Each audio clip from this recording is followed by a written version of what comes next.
तर उपनगराचं पालकमंत्रीपद शिंदेंनी घ्यावा असा आमचा आग्रह होता। शिंदेंच्या शिवसेनेचे आमदार प्रकाश सुर्वे यांनी हे वक्तव्य केलंय। पण मध्ये कुठे माशी शिंकली काय माहिती असं प्रकाश सुर्वे यांनी म्हटलंय। तर मुंबई उपनगरात आतापर्यंत निधी कमी मिळत आलेला आहे अशी खंत शिंदेंच्या शिवसेनेच्या नेत्या शीतल म्हात्रे यांनी व्यक्त केली।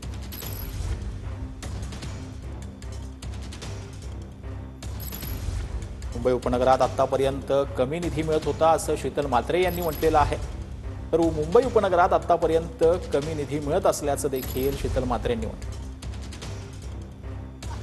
आम्ही सर्व आमदारांनी म्हणून साहेबांना सांगितलं होतं पहिलं की साहेब तुम्ही पालकमंत्री आपल्या जिल्ह्याचे व्हा, उपनगराचे पालकमंत्री व्हा। पण काय मध्ये माशी शिंकली मला कळलं नाही। आम्हाला आपल्याला काय उपनगर मिळाला नाही साहेब नगरसेवकांची बैठक आपल्याला घ्यावी लागेल। त्यांची सुद्धा आपण एक बैठक बोलवूया आणि त्यांच्या काय व्यथा असतील त्यांच्या व्यथा मग ऐकून घेऊया। कारण आतापर्यंत उपनगरासाठी प्रत्येक वेळेला भाजपचे पालकमंत्री होते। आम्हाला आमच्या व्यथा सांगण्यासाठी खरंच कोणी उपलब्ध नव्हते। आमचे आमदार होते, परंतु वरच्या लेवलला जेव्हा जायचं असतं त्या प्रत्येक वेळेला शिंदे साहेबांकडे जाणं हे जमत नव्हतं।